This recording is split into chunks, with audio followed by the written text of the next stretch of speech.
Lance Hall here for Let's Discuss with Lance Hall. Happy to welcome Rob Gaylard to the program today. How you doing, Rob? Good, thanks, Lance. Yeah, excited to be on your program. I'm excited to have you here. I tell you, Shauna sent me out the email last week, and I saw that video for Waiting, and the minute I heard the song, you hooked me. Wow, that's great feedback. Thank you. Yeah. That's exciting to hear. Excellent stuff. Now, we're Skyping today. You're over in London, correct? I'm actually in New York. You're actually in New York? Yeah, I'm well, Nomadic, it's all in the band name, but I'm Australian. I did grow up in London, and I currently live in New York, and I've lived in a whole bunch of other countries as well. I was going to say, you are a world traveler for sure. I guess so, yeah. Yes. So the name of the band is Nomadic. Now we know where it got the name from. Well, let's get into the song a little bit. This new single, to me, it had so many different meanings. There were so many different interpretations to it. Are you open to your own, or do you have your own, or are you open to having everybody share theirs, or how do you like to approach it? Actually, I'd love to hear. I mean, I have my own interpretation, of course, of the song, but I'd love to hear if you have a particular interpretation. That would be interesting to hear it. To me, there were a couple. You could be waiting on a loved one. You could be waiting on a sign. From the cosmos or whatever you want to call it. You could be waiting on yourself. It had several different to me, and that's what fascinated me about it all. It was really, really, such a way to open your mind is what I'm trying to say. Wow, thanks. Yeah, I mean, obviously, any listener is welcome, and I'd love everyone to have their own particular interpretation of the song, but I think your interpretation is probably consistent with mine. I mean, when I wrote it, there was obviously a sort of personal element to it of kind of waiting for someone or thinking about someone. But as time went on, there were other elements that came in. Like waiting for yourself to achieve your dreams and potential. And part of me, like actually sort of really going forward 100% with music is like a deathbed kind of promise to myself to give it a really good shot with music and put my songs out into the world and be the person I feel I'm meant to be. Then obviously at the moment, we're sort of all waiting for the world to get back to normal, whatever that is. And then, I also was just struck writing the song with the amount of time we spend, like waiting for planes, trains, cars. So all of that sort of coalesced together in the song, and there's a lot of references to New York and places that are special to me, Grand Central and right. Long Island City, and rail tracks with New York views and that kind of thing. So it's really a tribute to this amazing city of New York, which is obviously going through a tough time at the moment. Very tough time down there indeed. The one question I've got to ask too, and I'm hesitant because I asked this one time about a song to a guy in a band, and he said, "Oh, that's one of the other guys." But there is a female voice on there, correct? Yes. And exactly. who would that be? Oh, that is Monica Chalona, who is a very, very talented pianist and vocalist. She's also at Daphne Music, if you want to check out some of her own songs. So yeah, she's an extremely talented keyboard player and singer and good friend of mine, and I think the layering of her vocals really, for me anyway, when I listen to it kind of like it just sort of lifts the song at that second chorus, right? Yes, so definitely. Yeah, I mean, Monica's just an incredibly talented singer and pianist and good friend of mine. Yeah, very good. Now this is a follow-up to the song Drifting, which I listened to as well, and I watched the video, and I thought that was fantastic. Yeah, thank you. My nephew was making fun of me a bit because I have various songs like Drifting and Waiting and Treading Water, and he was asking if I'm always like writing in the present continuous tense. But hopefully there'll be some other songs that showcase a broader grasp of English grammar. But yeah, I mean, Drifting is another one that meant a lot to me. You notice there's a bit of a rap verse in there as well, which yes. It's not typical for me, but I just kind of got inspired writing that day, that rap verse, and I'm in this phase at the moment where I'm just trying to push myself in different directions, and And I thought, no, I'm just going to go for this. So I tried it with my producer, and it took a few takes, and it took a bit of getting used to. But I've heard people describe it as like almost listening to two different songs, right? Like Yes. the first bit, and then the rap comes in, and then it sort of goes to a different chord change. So I was really happy with that. And it's just exciting, obviously, when you're creating stuff to try something and then have it come off. Very often it doesn't come off, but on that occasion, I think it just fit the song. Yeah, The song well. Yeah. But I'm not turning into Jay-Z yet, for sure. The other question I've got to ask, in the video for that song, I think it's sort of in the beginning, and then at one other point, you can see these four chimneys in the background. Is that the same power plant that's on the Pink Floyd Animals cover? Oh wow, I'd have to check that. It could be. It's shot in Long Island. It's shot in Long Island City. Oh, in Long Island, New York. Yeah. Okay, then it wouldn't be. It wouldn't be. Because the Animals cover was shot over in I believe, London. Oh, okay. But it looked a lot like it. It looked a lot like it, you know? Yeah, I'm going to check that out now. Wow, that's an interesting reference. Yeah, you can kind of see it, and it sort of resembles it. And I was trying to figure out whether it was New York City or London. And, yeah, definitely New York City, Long Island City, my kind of neighborhood. Yeah, okay. Talk about your influences, mostly, Oasis, Coldplay, Radiohead. You throw Springsteen and Dylan in there, and I really got the Dylan influence when I watched the live video for Treading Water. Oh, wow, cool. Yeah, I mean, I think, growing up in London in the kind of 90s when, Oasis and Britpop was just kind of becoming really popular. I mean, any kid worth his salt at school could play Wonderwall and Turn the Back in Anger and Champagne Supernova, and obviously you had that whole rivalry with Blur, and then obviously Radiohead, who got a lot of creative acclaim, all the way through their career, and then early 2000s Coldplay, and I guess Chris Martin, the whole piano, it sort of like kind of taught me what might be possible using songwriting with piano, right, and arrangements and melodies with piano. And then Bruce Springsteen is just, brilliant. And a song like I'm on Fire, I actually do a cover version of that when I play live sometimes, and I add a second verse, so I'm always going to be. I'm going to try and contact Bruce Springsteen at one point and see what he thinks of my second verse to his song. So hey, you never know. Either going to love me or hate me for doing that. But so yeah, and then obviously Bob Dylan, just lyrically. I mean, I do pride myself on. I don't like to release a song if I'm not happy with the lyrics. So for me, the melody, the arrangement, and then the lyrics have to kind of strike that balance, between being like a metaphor, but something people can kind of understand, as you mentioned with waiting. Some of the metaphors there. So I do like to try and tell a story, and I won't be happy just sort of releasing something fun rhymes with sun or whatever to be very sort of facetious. I do kind of take pride on putting together good lyrics. For you, does the music come first, then the lyric, or the lyric, then the music, or does it depend on the song? Normally, I will just sort of write and get inspired and try different chord progressions and different sort of finger shapes and see where that mood will take me. And then usually lyrics will come. Lately, I've been going through a phase of just sort of getting out my Rickenbacker guitar, which you'll see showcased in the official video for Waiting, which is coming out next Friday. Nice. And I just start playing with that, put the pedals on, put the delay on, and then get a whole lot of musical ideas, and then later come back and put the lyrics down. But normally, I think my best songs are just sort of do it all in one go, There have been occasions when I've written different parts of songs, and then they've all kind of come together at a later date into one song. But what I do try and do is like record everything in my iPhone. So, I mean, there was one time I was on the plane to Kenya for a work trip with the UN, and I had, it's like 2016 November, and I had a great idea for a song in my head, and I was like, this is the best song ever. And then I was so busy that week at work that I forgot the song. Oh, no. And so I always remember that. So ever since then, like, even if I'm whistling something, I'll just put it into the phone, and so I have it recorded, And then later on, like, stuff may come together with different ideas into something cool. So I try and keep everything. Now, are you one of these guys that's always jotting down lines or lyrics or something on a napkin or, a coaster or something as well?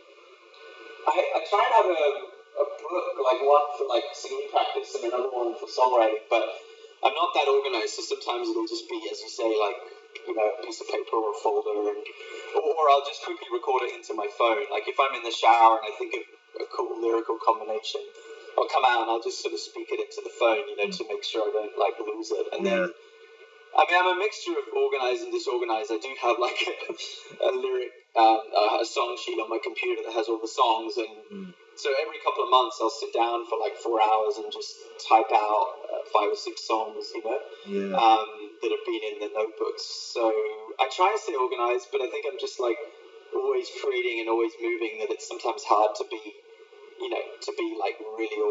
really organized about it. But it does all exist somewhere. It's just a matter of tracking it down.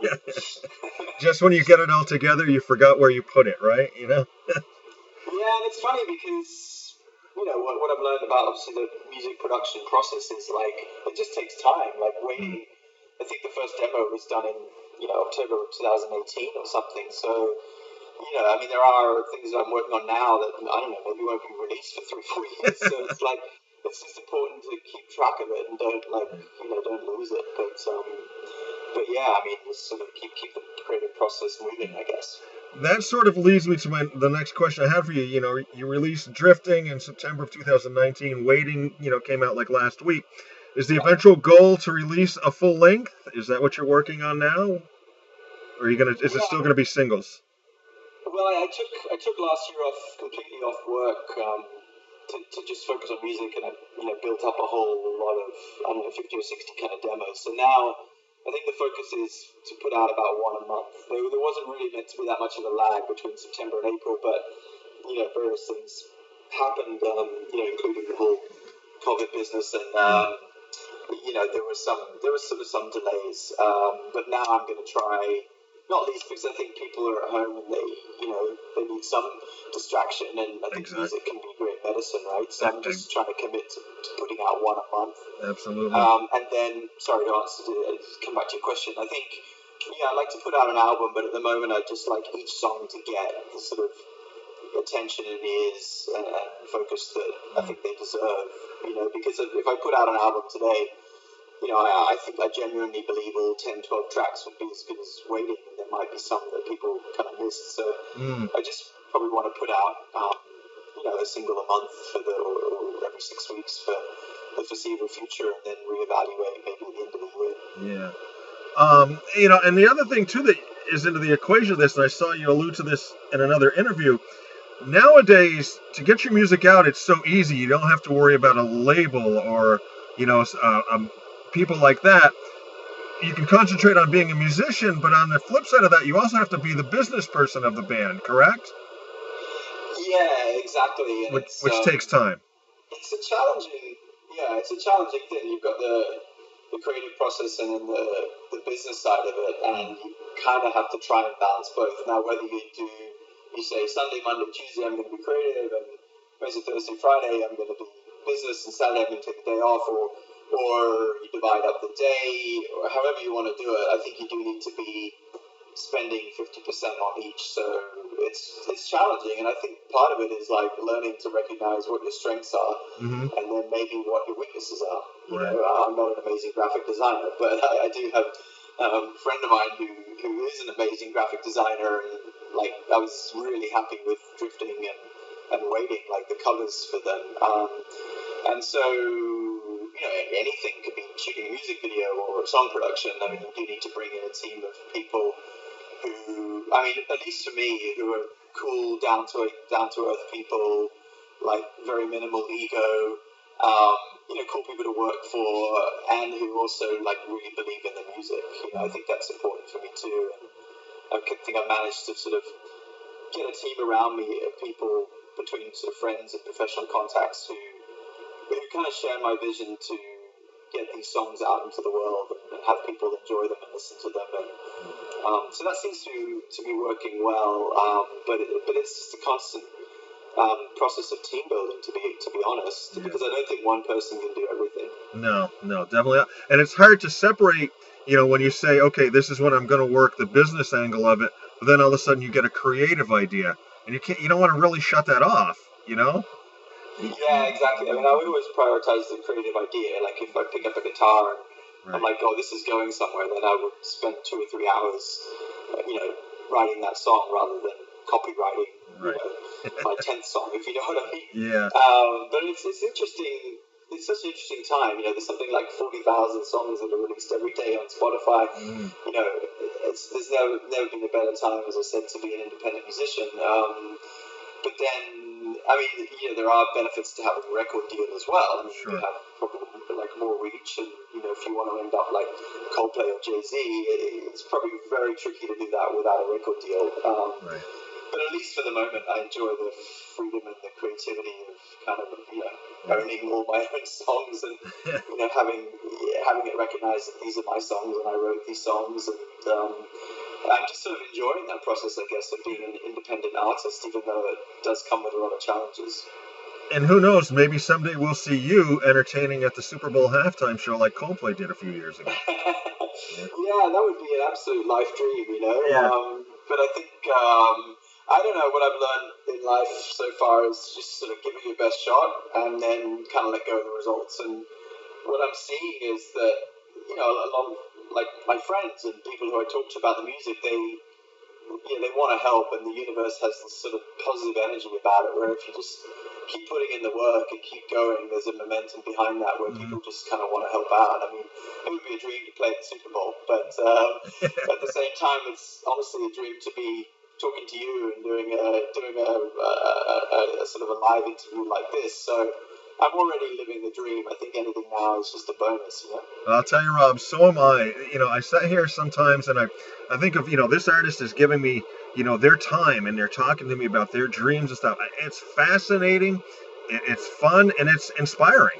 I enjoy every minute of it. So I will say I am living the dream as well.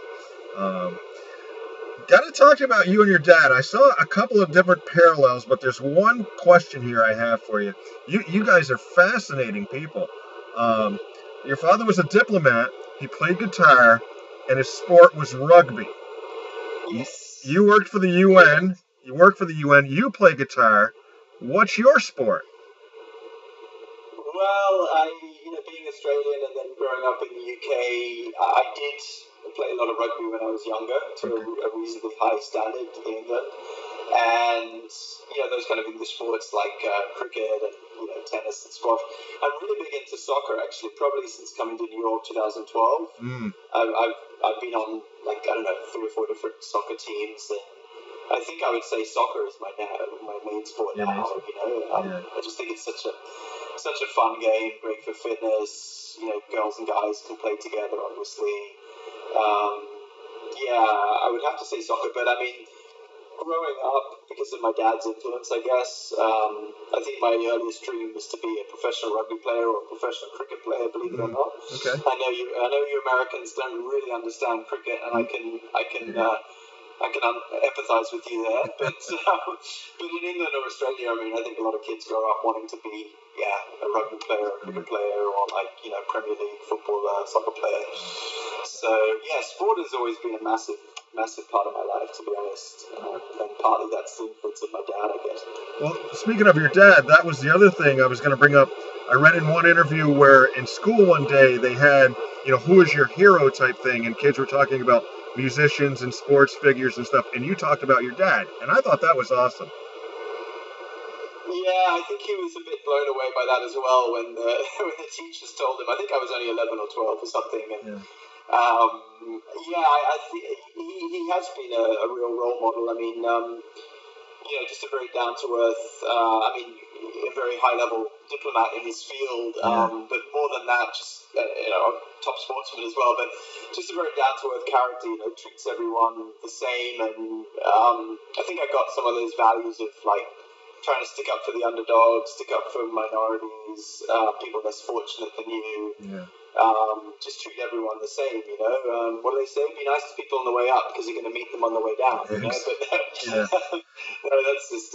that's being just joking. But I think I did get a lot of values from him, and I still come to him nowadays for advice on different things. I don't know what he feels. I think he's proud of me with the music. I don't know whether that's... Well, I was going to say, have he and your mom supported you all along through it?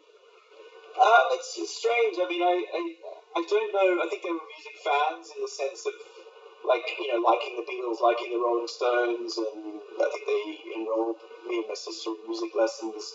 I don't know whether they really ever understood, maybe until recently, just how important it was to me, that it was like, that it was that important. Do you know what I mean? Like, I would go to a cafe or a restaurant and get lost in the song that was playing, on the radio while everyone else is ordering their food.